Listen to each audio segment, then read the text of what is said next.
Hi, I'm Shelly Vincent. And I'm Elliot Eisenberg.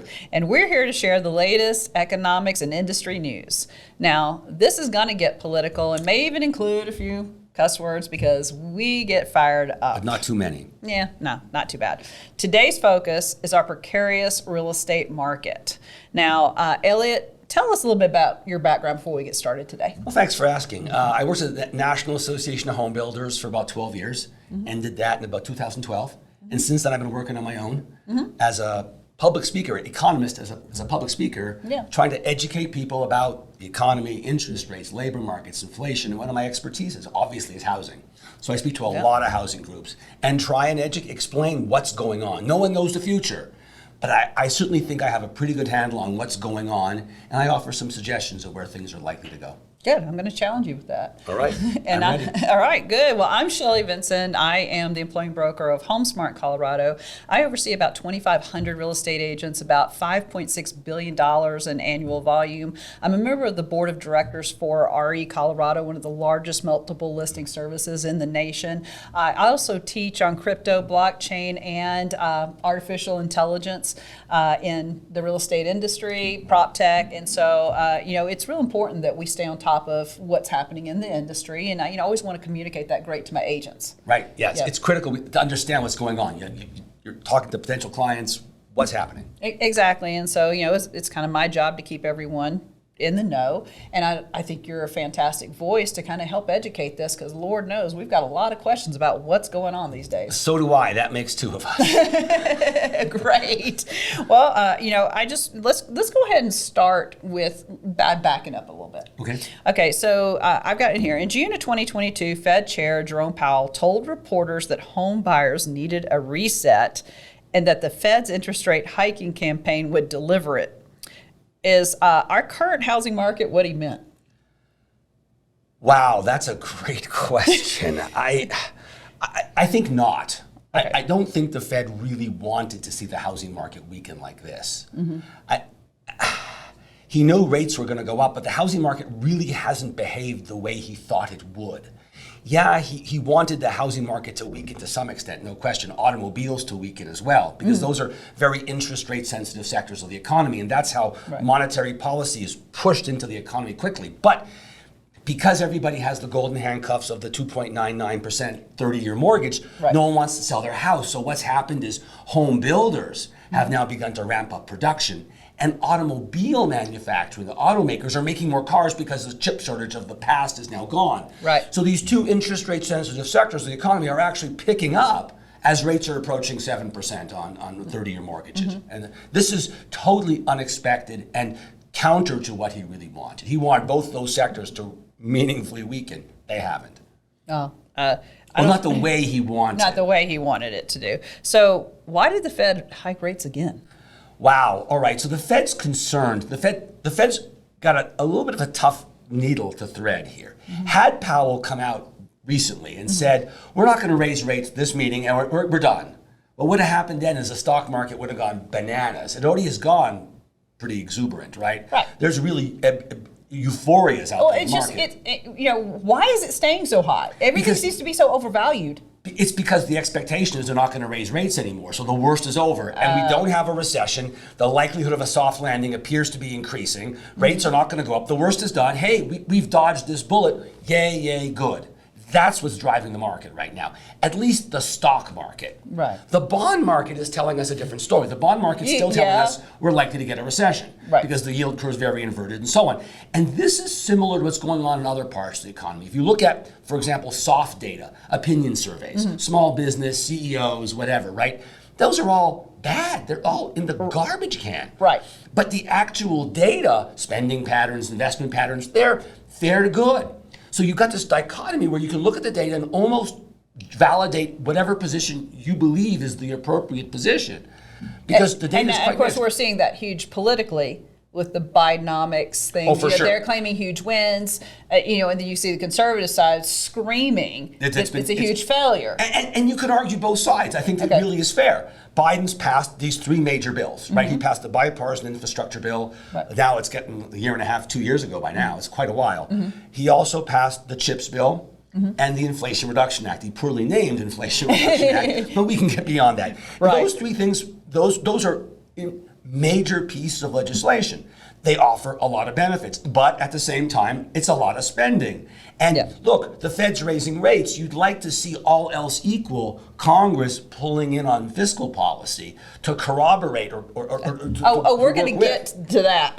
But we haven't had that. Right. And in my continued criticism of the federal government, why does often entitled? Yeah, well, I think they earned it. Why does the Fed want 5% unemployment? Okay, I don't think the Fed wants 5% unemployment, but unemployment probably has to rise. That's the issue. If you look at data on wages, right? So look, inflation's fallen a lot. It's fallen from 9.1 roughly a year ago to now 3, latest data, right? That's good news. But the Fed says, look, part of that's food, part of it's energy, part of it's now starting to be housing, rents, owner equivalent rents, part of it's transportation and goods. All those sectors went up in inflation. The inflation got worse because of COVID. And now that COVID's pretty much gone, those inflation numbers there have come down. But they're more concerned about wages because wages sort of infiltrate into all parts of the economy. Right. And wage growth is still now at 4.1% a year. 4.1, 4.2, whatever it is. Okay. Pre-COVID, it was 3. So it's actually kind of matching inflation now, where inflation was running way past it. Right. A year and ago. it's coming down, but it's not low enough. It needs to get down to 3. Because when wage growth is 3 and labor productivity growth is 1, 3 minus 1 is 2% inflation. Yeah. So we need to get that pushed down. Workers have to feel less empowered. And the only way to do that is to raise unemployment. Yeah, and I agree with that. However, I just feel like, we had a mass exodus of workers. We did. Huge. Huge in COVID. Tragically large. And I feel like, the low unemployment rate has so much more to do with the exodus of workers than actual, the economy. I think you were right until relatively recently. Because what we saw was when COVID hit, the labor force participation rate collapsed. Right. And then over time, it came up, it leveled off, it came up again, it leveled off, and now it's come up again and is leveling off. And it's not quite back to where it was pre-COVID, but that's because of retirements of the baby boomers. So in the 25 to 54 age bracket, which is the major chunk of the labor force, you're out of college and you're not retired yet, that number's fully returned. People are returning, oddly enough. And a year ago, had you asked me, would this happen? I would have said no. You've left the labor market for a year or 2 or 3, you're not going to come back. And this has helped reduce inflation because we're still creating lots of jobs. Right. Unemployment isn't getting lower and wage growth is weakening. This is very good luck that the Fed's experiencing. We still, however, to your point, are seeing the under 25ers. They've pulled back a little bit, and the over 55ers have pulled back as well. I think in their case, you're 60 years old, you left for 2 years, you're not going to come back. I think that's the problem there. Yeah, I do agree with that. But if we got more workers somehow, magically, if they continue to come back in the labor force for some reason, that would be very good. We could have growth and lower inflation. That would be stellar. And if this happens, this would help get us to the soft landing. Right, and you talked about empowerment of employees as well, Right. and this does create that because where employees, especially union workers, felt like they were trapped and didn't have opportunities outside of their current job, they do now. And they do have more opportunities, but what I've been seeing in the union movement lately is more, put air conditioners in our trucks so we don't die. The train workers, can I have a sick day, please? So I don't feel, of course, we see abuse of the union systems continuously. Everywhere, but exactly, in the union but system as well. At the same time, I think some of these battles are probably very legitimate. And this is also part of the give and take of markets. If wages go up, firms have to compete for wages of workers. If it's hard to find, then that's a market response. That's a great response. Yeah, exactly. And so, in talking about inflation in the employment market, if we know that government spending causes inflation. It can. Okay. If you're in a situation where demand has collapsed, like it did in 2008, 2009 recession, then Keynesian stimulus will get us back to some normal equilibrium. Then it's not so negative. Now we don't need it. Right, now we don't need it. The quantitative easing, though, was to help with that. That too. Okay, so then we add $3 trillion, and now the interest rates are high. So now the debt service is astronomical. Way up. How is that helping inflation? Okay, but we got a problem here. It's not right. So, I mean, we have loose fiscal policy, Right, and we have tight monetary policy. Yeah. They're acting. So they just want to use interest rates to try and control everything, but yet they're not changing their own habits. Right, and the thing is, I think, and there's a lot of politics here. We can't avoid it. Yeah. But we know every time one party gets both ends of Pennsylvania Avenue, they move forward, whether it's good or bad policy. They're going to move forward on spending,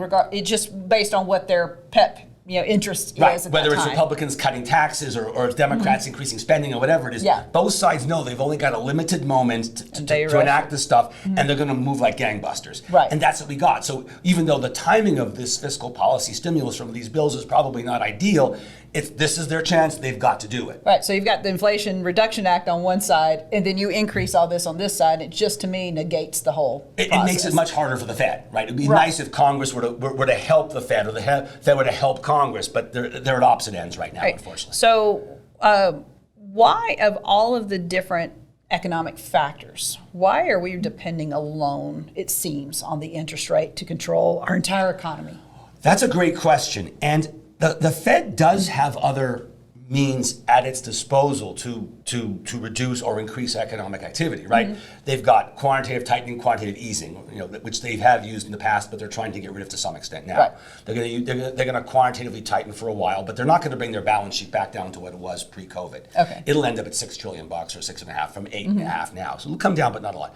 They also could change the reserve requirement ratios of banks. How much cash do you have to hold for every dollar of deposits you get? And now we're kind of seeing that, I believe. Something like that. Increase in Yeah. the requirements of holding. There's some new rules coming out that are okay. going to make it more the European, the Basel III requirements at the global banking sector.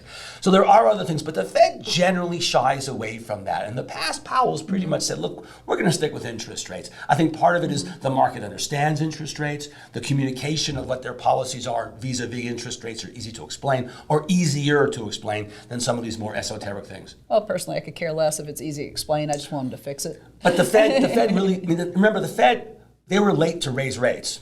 I know, and that's And similarly, That's a problem. It was a problem, and very much so a problem. And they were late to also start quantitative tightening.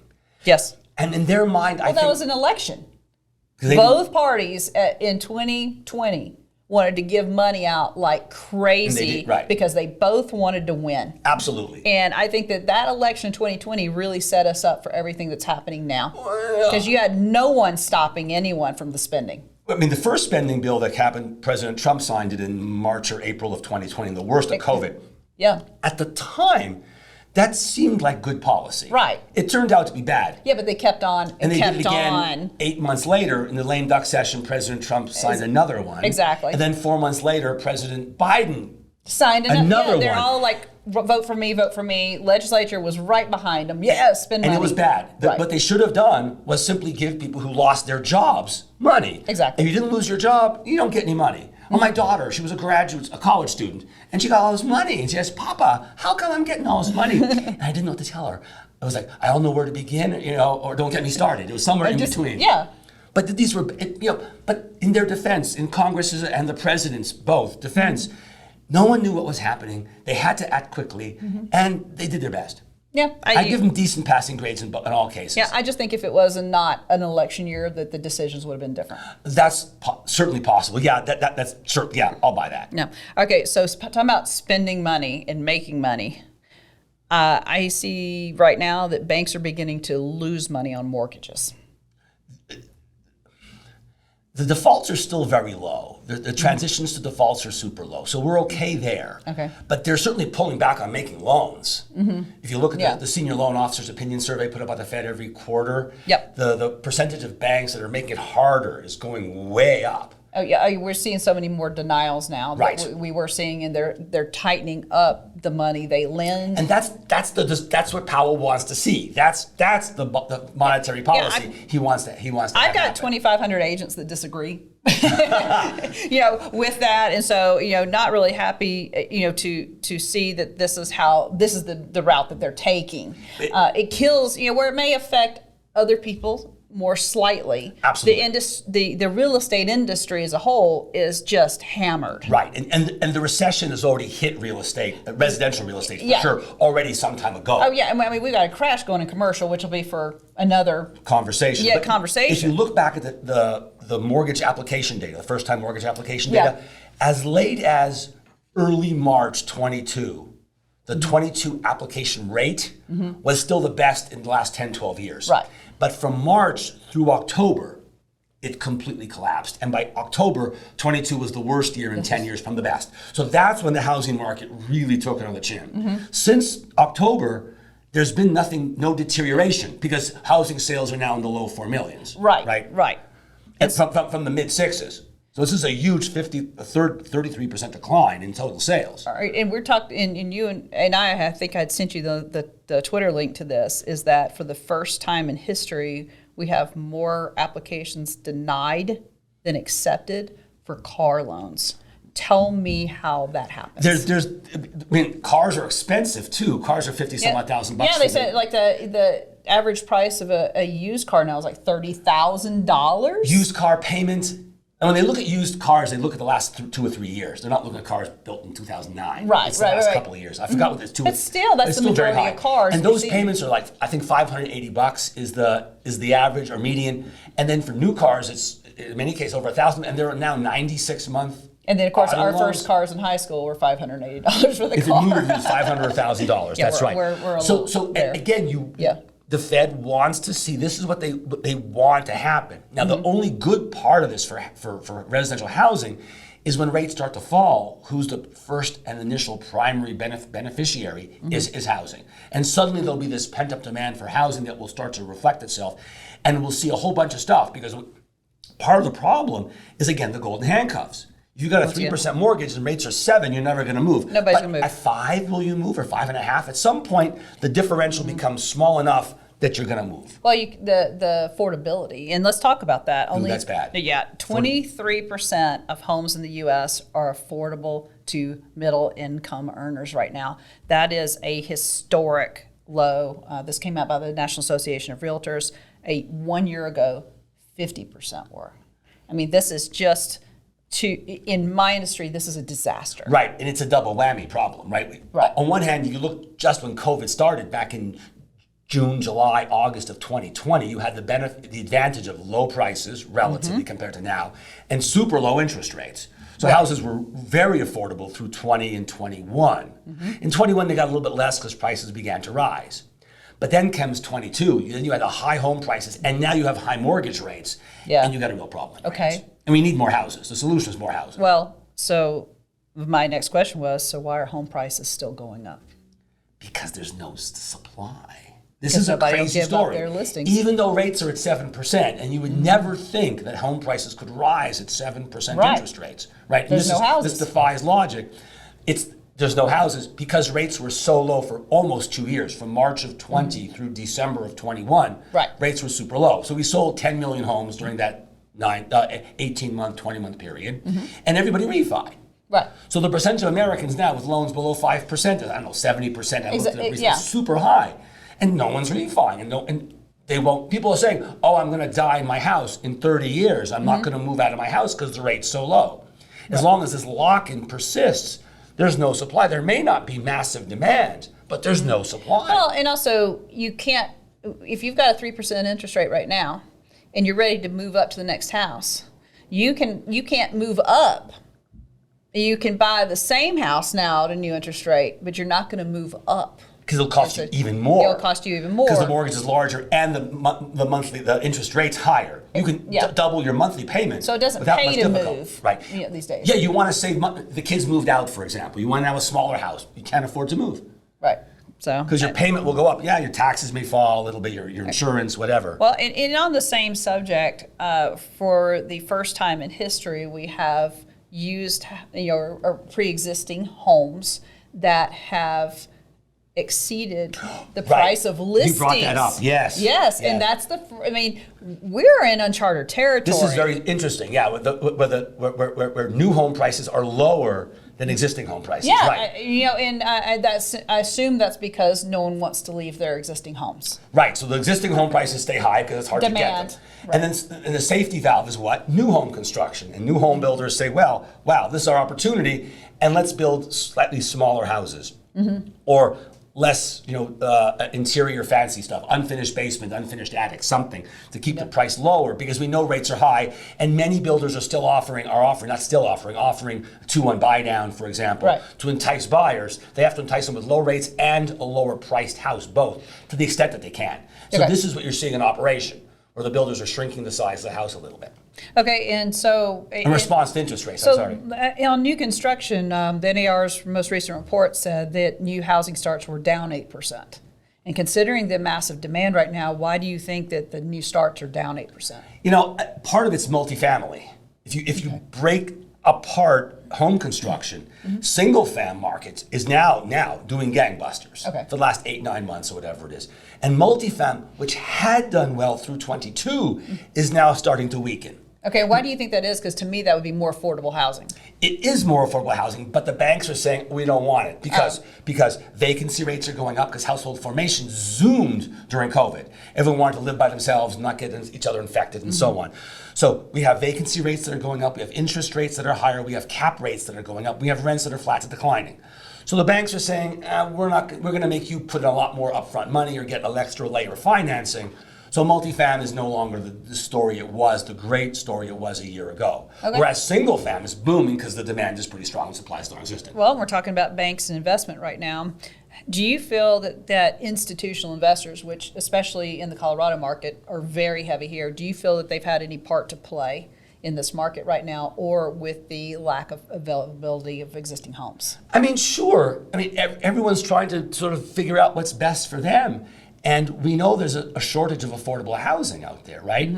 So, maybe we build some houses, that's one solution. Some people are saying we'll build houses for rental purposes, or build to rent. Yeah, now we're seeing that for the first time here. We have neighborhoods, subdivisions being built right now as rentals. And that is, a new, phenomenon. It's a whole new market. Yeah. Prior to 08, 09, that market didn't exist.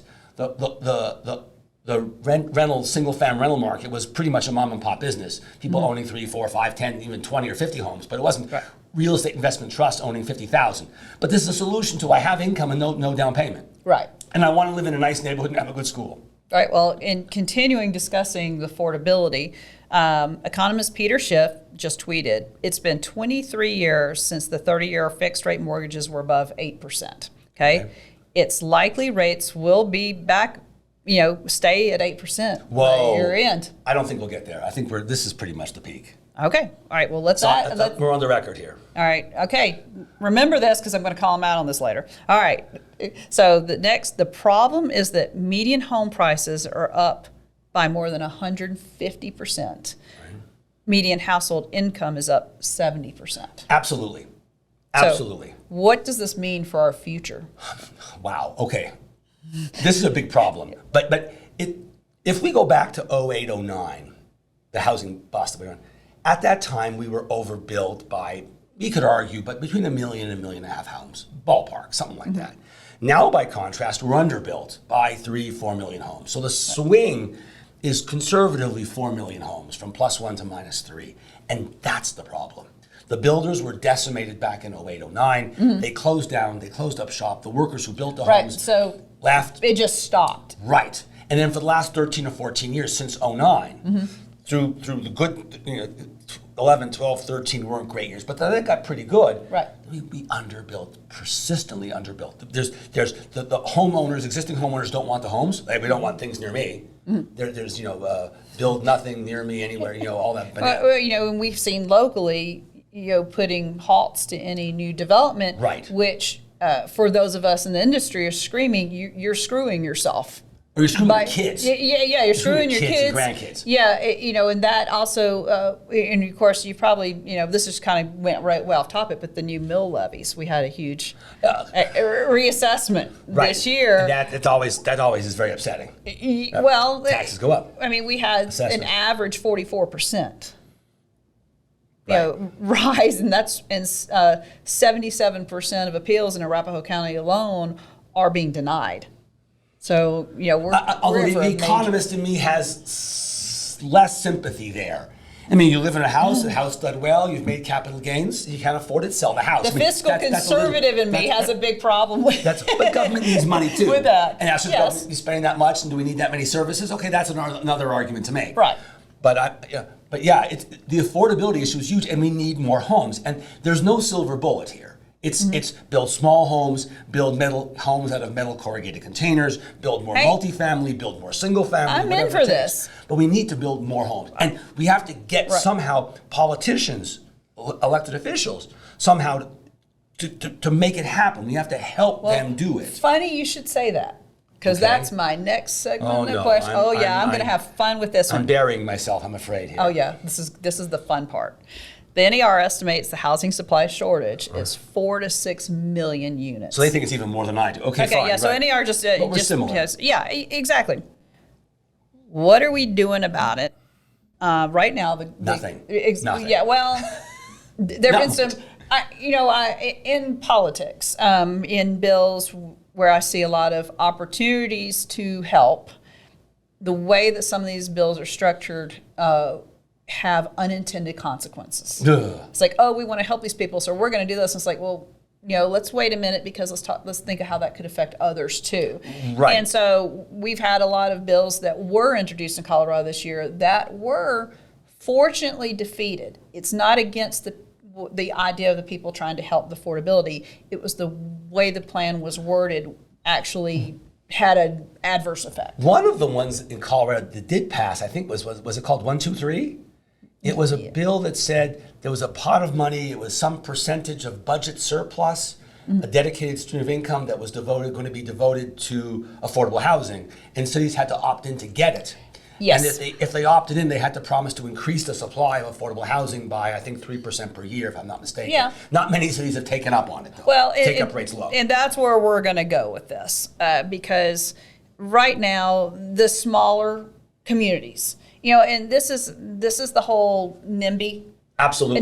mindset. And the not more my expensive the backyard. homes get, the more NIMBY comes out. Or you're paying a small exactly. house price. It doesn't matter, but your house is $1 million. Suddenly it's like, I don't want anything near me. Well, exactly. And so what I see very often is in these bills, we want this, we want this, we want this. You're going to have to make, more affordable housing, or we're going to fine you if you don't, or you're going to have to allow much higher density, Right. things like that. Right. And while all these people vote for these representatives to want this, the second it comes down to, okay, well, now you got to be a part of it, they're like, oh, wait, we didn't mean that. Right. And so that's what I see a whole lot of is, so the state of Colorado, one of the bills we had was to create, like, your single family zoning would now allow up to 4 units Right. per lot based on the size of the lot.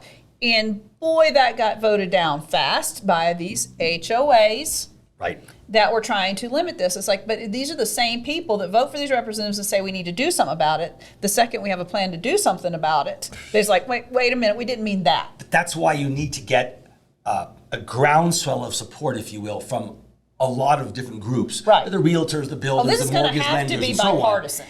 Absolutely. It has to be. Because they both have to jump off the cliff together, if you will, Yeah. and antagonize the voters to some extent. And the governor's got to get involved and say, hey, this is an important bill. It's a priority for me. If there's enough political pressure put to bear from pressure groups, lobby groups, the governor, and so on, housing affordability advocates, maybe it passes. But we know, what's that famous story of it? Franklin Roosevelt. Apparently a whole bunch of people come to visit him to talk about some important legislation. He says, this is all great. Now, go out and make me do it. That's what has to happen here. That's a great point. You've got to get them to want to do it because it's in their best interest at some point to do it. Now, the governmental cost per home to build in Colorado, just on fees, taxes, permits, is about $93,000 per home. Higher in other states, much lower in other states. Sure. How are we, encouraging builders to build when they're tacking on $100,000? How are we helping affordability when there's $100,000 already a buyer's having to pay that does not go towards the sticks and bricks? The sticks and bricks. There's objectively nothing you can do retroactively to reduce those fees. all you can really do here, I think, is look forward and say, look, let's do our best not to see them go up. It's very hard to change rules retroactively. I like and reduce incentives. They're I don't great. like being told what to do. I like to be encouraged to do the right thing. I like that. You know, and so I think we all are there. Yeah, my hope would be Maybe that there would be incentives. We can expedite the construction process and bring it down from 9 months or 12 months for a single family house to 7 or 8 months. The permitting process, streamlining. You know, there's so many things we could do. There are ways you can, or by right, where if you do this, we automatically grant you that permit. Right. There's no review. It's if you do it like this. So there's some tried and true approaches that could work, but we haven't seen them happen. Okay, so there was another big bill that was very important that we defeated, and we were very fortunate we did. Now, if you support it, we're going to have a fight because I love this one. But She's I'm setting me this up here one for failure here. Rent control. Oh, I'm against rent control. Okay, see, we're going to get along just fine today.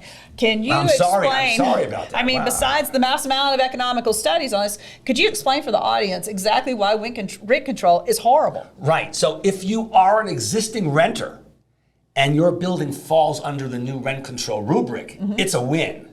Yeah. Because in the past, maybe your rent increases were 10% a year, I'm making it up, and now the rule is 3.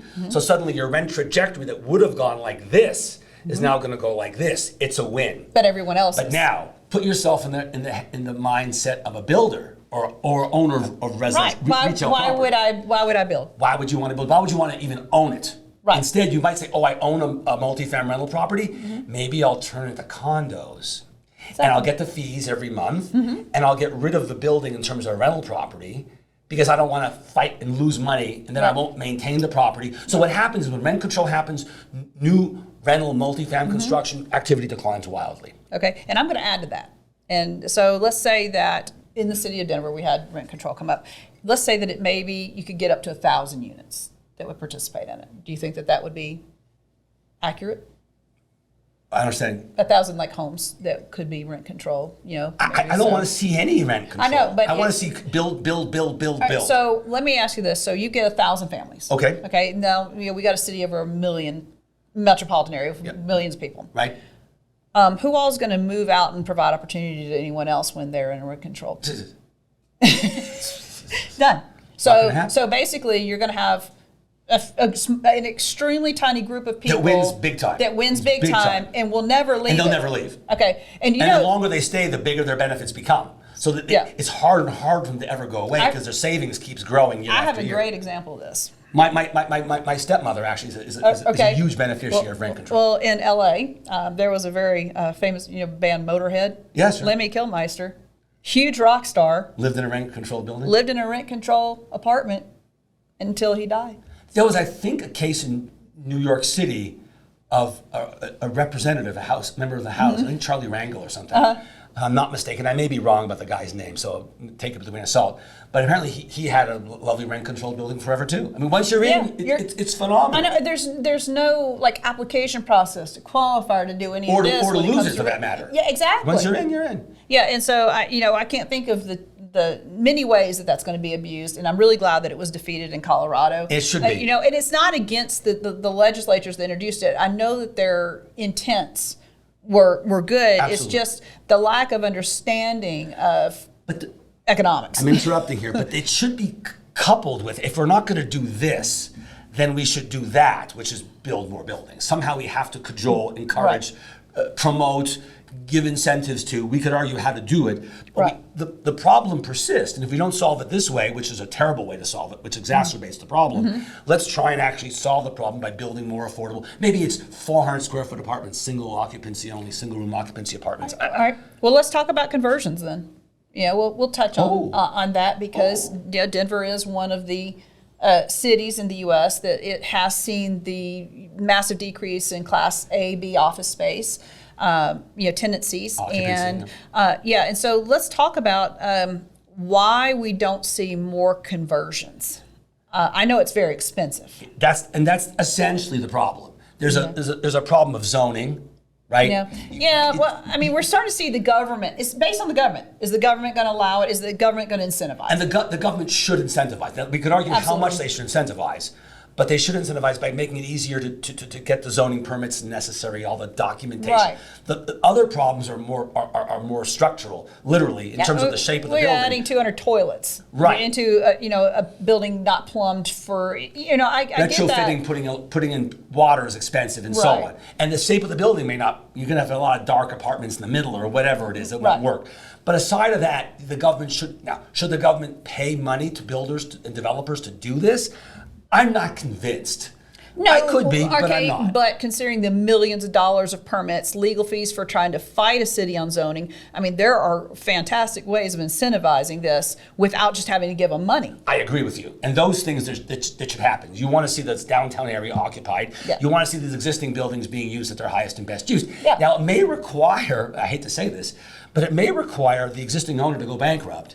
And then they give the keys back to the lender, and the lender says, okay, I'll sell it to you if you want to redevelop it. Okay, Well, now the price is half as much, and now it might make sense. That kind of seems very likely in this market, in the commercial Especially in market the right B's, the B and C buildings, certainly, if there's now. any Hey, value there. I love lofts. Yeah, there's absolutely opportunity there. There is opportunity. And so, but historically, pardon me, yeah.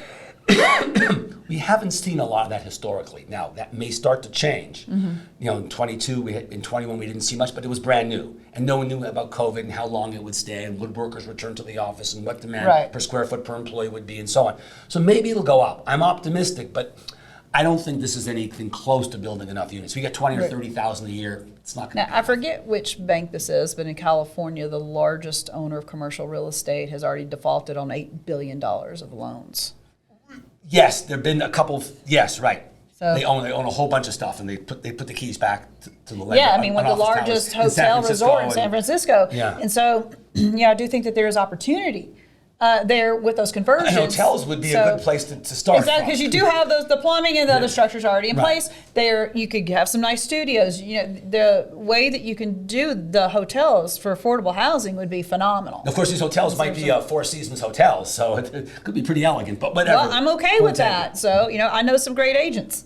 Yeah, that But can there sell that. there are ways to do this, but it's unfortunately it's not as easy as we like. I think that's the problem. But yes, let's try. Yeah, so you think incentives would probably be the best way? They'd help. They'd certainly help. But the government should do the streamlining on the application, paperwork, timing, permit costs, and all as best they can. Beyond that, they can't do. Right.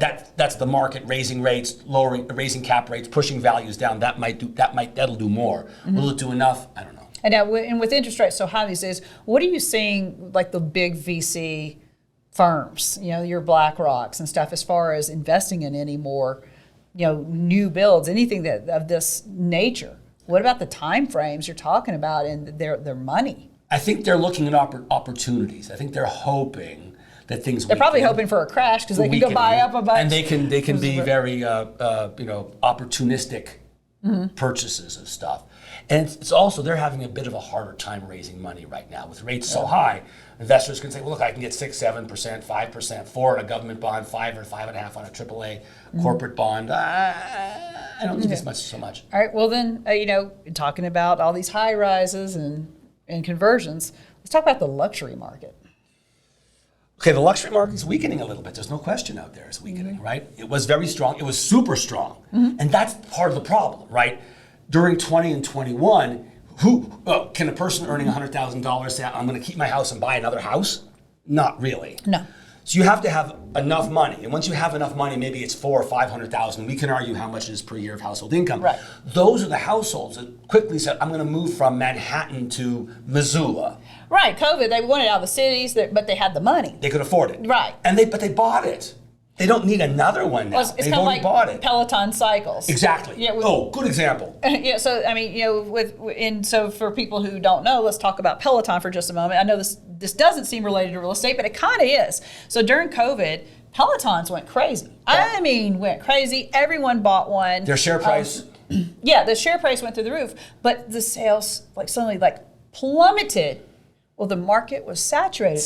Okay, now if you go on Facebook Marketplace, Craigslist, And buying for nothing. they're buying for nothing. I did. I just bought. Oh, good for you. I did. It was Nice. a 2020 model, used 15 times. Still had the casings, everything on it, everything. Price was and I got it for a third. A third. There you a go. third of what they bought it for, and I got a new Peloton. That's exactly the perfect example. That's And they're exactly dime a the dozen. luxury market. Because that was a luxury bike. Exactly. Those were super expensive, $2,000, $2,500. Yeah, they're $2,500 new now. And that's the same problem. Yeah, I got mine for $900. Perfect.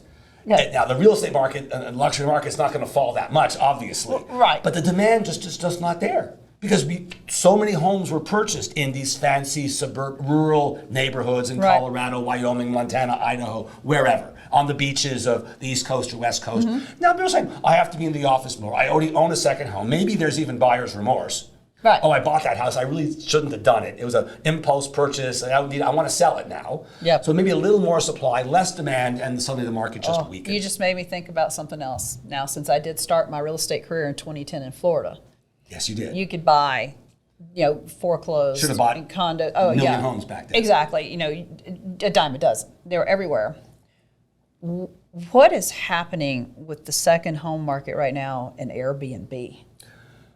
Wow, there's weakness going on there as well. It's a similar story. But why? Why is the amount of revenue for Airbnb dropping so drastically? Part of it's the same story. People who at the time became worker vagabonds. There's maybe a better phrase for that. Okay, so they were just going and staying in Airbnb. Oh, I'll stay for a month here, I'll stay for a month there and have a good time. Now it's you have to be in the office Tuesday, Wednesday, Thursday, or whatever the days are. Look, I'm all about getting a big van and working out of it, a little here and there at a time. I get that, but you're saying because of COVID, they would just go stay. They could go for a year or two. They could be moving around. And everybody was buying these houses and these mortgages at $2. And then they were renting them out. And at low rates with enough Airbnb, you could make it work. Okay.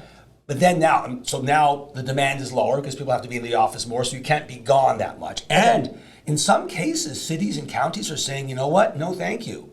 Okay, what's going to happen? We don't want the permitting has been you're allowed ridiculous. 30 a year or 60 a year or whatever, which precludes it essentially. Yeah, exactly. And so with these local governments, this is a income stream for these people that own these homes. What's going to happen to all these Airbnb homes? Actually, if they come on the market, it might be a good thing. Right. If they were largely not occupied, now they become occupied full-time by a rental or a buyer, that would be not a bad outcome. Right. There was over-exuberance, I think, in Airbnb at some level, too. New technology comes out. Turo for car rentals looked phenomenal. I only use Turo. Right. For car rentals. You know me, I like cars. So you have to explain what Turo is. Okay, Turo, is Turo. It is an app for rental cars. It's similar to Airbnb. It's privately owned vehicles. But you can rent these cars. But, when you go to a car rental place, Enterprise or whatever, it's a brand new car, that year model, everything, and you have 3 different styles to choose from. Usually, it barely has, a hamster wheel gas tank or whatever. They're usually, unless you pay a lot of money. So, but Turo allows people to put all different kinds of cars, different year models on the market, and so I enjoy it because I can rent, and so let's see, I've rented Maseratis, I've rented Porsches, I've rented Jeeps, I've rented all different things for about the same price of a Ford Fiesta. Many times. Many times over. I've probably done it about 8 times now. Every time I travel, I use Turo now. And it's less, it costs less to rent a Maserati than it does a Ford Fiesta. And I have a great experience. From an established rental company, right? Yes. Now, will there be perhaps over-exuberance in Turo? Everyone's going to put their cars in Turo. Oh, well, there's tons. That will happen too. That's inevitably happens. Markets have to stabilize. But that's like Uber and Lyft and everybody rush into it. You're going, that's a whole volume deal there. That's so, right. But it seems to be doing well. But the Airbnb problem is exactly this. It's a lot of flooded. Too much supply, not enough demand, and then state regulations or county, city regulations reducing the demand as well. Okay. And rates are higher now. If they took a short-term loan, maybe they got a short-term loan at some point because it was for a business and it wasn't for residential use. I don't know what. Okay. That's also a problem. Okay. So, I hate to see the revenues drop so much for a great company like Airbnb, but if it brings more houses back to the market, people not using them anymore for that, I'm okay. But you want to see structures utilized ideally. Exactly. Right? You don't want to force people to do it, but all else equal, it's nice to see them occupied. Okay. So I think that we can kind of wrap this up with one last final question, which is kind of the question of the day. Where's the market going? What is your projection of the housing market, through the end of the year going into 2024? Wow, it's tough to end on a bad note. But I'd be surprised if rates did a lot between now and the end of the year. I mean, they're talking about it going up again. They're talking in the meeting after next. Right. So they just raised rates now. They're gonna take a break in 6 weeks, but then in 3 months they may well raise. That meeting is October 31st and November 1st. How fitting. Right. So so Halloween, exactly. Yeah, how fitting. So scary. They may raise again, but I think the 30-year mortgage rate's probably at its peak now. The question is, how long does it stay there before it begins to come down? That's the issue. And part of the problem is the gap between the 10-year Treasury and the 30-year mortgage is very big. Yeah. It's almost double its historic normal gap. Okay, so I'm going to interrupt in that one. How are the banks dealing with this? Because we're already seeing bank collapses. Banks are struggling. I mean, luckily we haven't seen a continuation of the Silicon Valley Bank, Signature Bank, First Republic, or whatever the one. Well, those were the ones that were heavily bonded to begin with. And so I'm hoping that these other banks had. But there was a more merger reserves. 2 days ago of 2 California banks. Okay. And that was a very fascinating merger. And I forgot, I think one was Bank of California, one was PacWest, if I'm not mistaken. Okay, it was PacWest. Because the unusual whales and the Wall Street Silver that I follow on Twitter made a point of the sudden huge dip in the stock value. Right. And so they did ask, okay, what happened? And the merger was not like a big public thing. It was like kind of kept pretty low until it came out. Because people were asking, what the hell just happened? But it's a fascinating story because they got money. They raised $400 million of outside money from some investment banks, if I'm not mistaken. I forgot which ones. Pincus Warburg, I think, was one of them. 2 of them each put in $200 million. So what the banks are going to do with that capital is get the money, merge, and then shrink the size of the bank. And they're going to sell off all their low interest rate mortgages. And that's going to help them them get through this time. So they're going to shrink. This is an unusual scenario, but because of the rapid increase in interest rates, this may be a template that other banks utilize in the future. So we'll see what happens. It helps them get rid of these low interest rate, long-term mortgages or mortgages and or bonds that they've got in their books. Okay, so back to the question. That's how banks are managing. I want your glass ball. Oh, the future. Yeah. All right, next 6 months, so end of the year, early next, it's very hard. Low expectations of interest rates changing. As a result, the golden handcuffs remain, and the housing market remains largely stymied. The new construction is an important place to look. I think realtors should really focus on finding new construction builds and talking to builders and saying, hey, let me be your agent. I want to represent you as an agent. That's a place to look for. Absolutely. So I think that's a great way to wrap this up. It's been a pleasure. Absolutely. So we're going to do this again. We are. Thank you. And thank you to Colorado. REcolorado has hosted us today. This is their amazing studio. We're absolutely thrilled to be able to be here. REcolorado is one of the largest multiple listing services in the country. They were just on the cover of Riz Media Magazine as being one of the most innovative. And so we're just honored that REcolorado has hosted us for this. And we hope to be back again soon. Thank you. I am. Great. A pleasure. Yeah. Can we do the